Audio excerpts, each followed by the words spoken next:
Thank you, Mania, for the introduction. And this presentation is about uncovering bugs in P4 programs with assertion-based verification. So the ability to program the data plane has sped up innovation in networking for the last 4 or 5 years. And we have now many examples of new services and functionalities that take advantage of this paradigm and wouldn't be possible otherwise. Like, for example, in-band monitoring or telemetry, load balancing, heavy hitter detection, coordination services, and others that you see being presented throughout this conference. However, as any other type of software, P4 programs may also contain bugs and misconfigurations. To give you an example of what a bug in this program may look like, let's take a look at this bug reported last year in switch.p4, which is one of the most famous programs in the area. Among the many actions in this program, one of them, which is called inner IPv4 UDP rewrite, is responsible for encapsulating an IP packet inside of another IP header. And the way this action does that is by copying the IP and upper layer headers to what are called inner variables. The problem is that if for some reason these variables were already set by this program, when, for example, parsing an already tunnel packet, this information may be overwritten and the tunnel data lost. The network community has put a lot of effort trying to verify that properties hold in the networking software.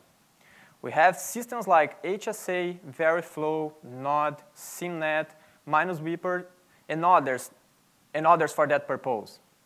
However, all of them require programmers to manually model P4 programs, which may be a cumbersome and error-prone task.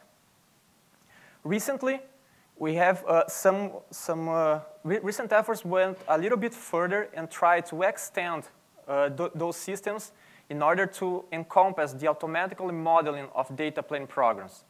For example, Bjorn et al. Have proposed a system that converts P4 programs into data log rules. But this system is focused on network-wide properties like the reachability between end hosts, and it does not reason about program-specific ones, like checking the integrity of a packet header. Additionally, Foster et al. Have an ongoing work that tries to verify P4 programs based on HOR logic. In this work, we propose a slightly different approach, which resulted in a system called Assert-P4 and is comprised of 3 building blocks: a language for expressing properties in terms of assertions, the automatic generation of C models from those P4 programs, and the symbolic execution of the generated models. The way this system works is quite simple. First, programmers annotate their software with assertion expressing their properties of interest.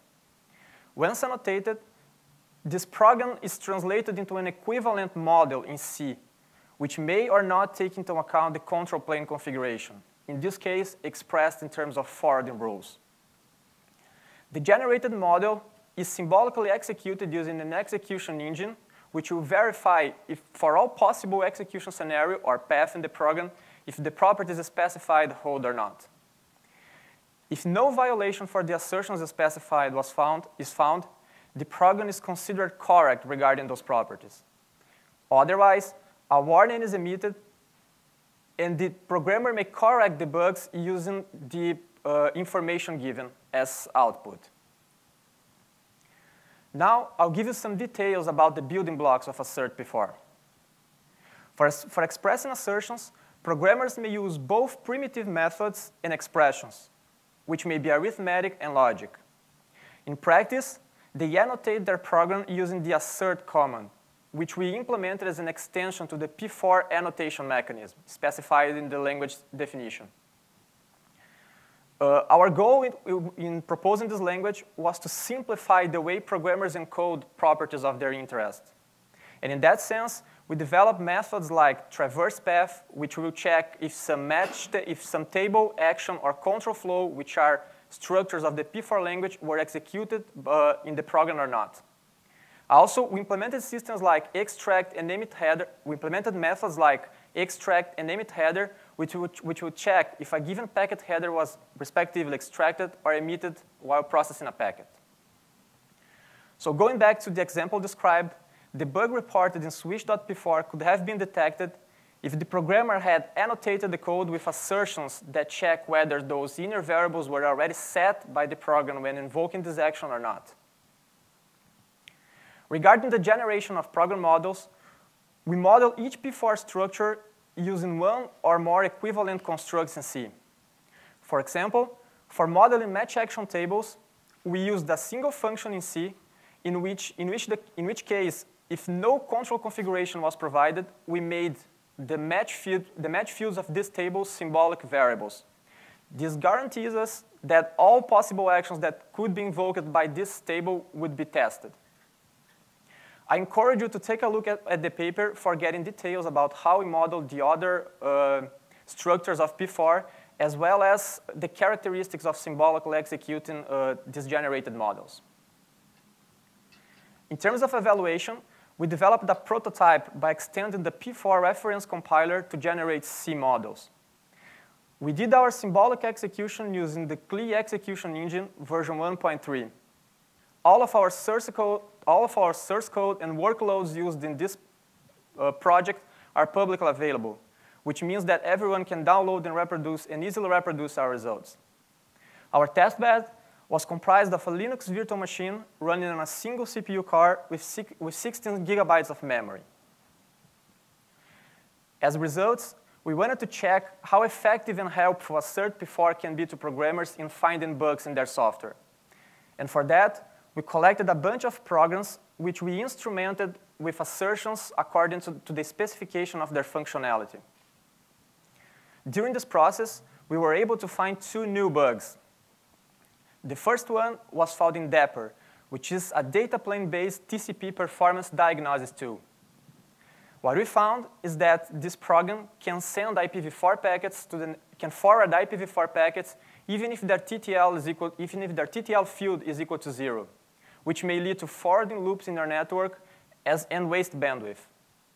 The second bug we found was in NetPaxos, which is a consensus protocol implemented in network devices.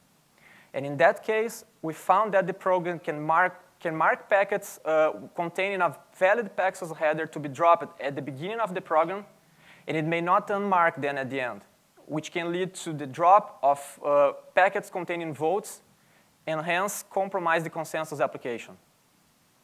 As a limitation, we are still facing some scalability issues.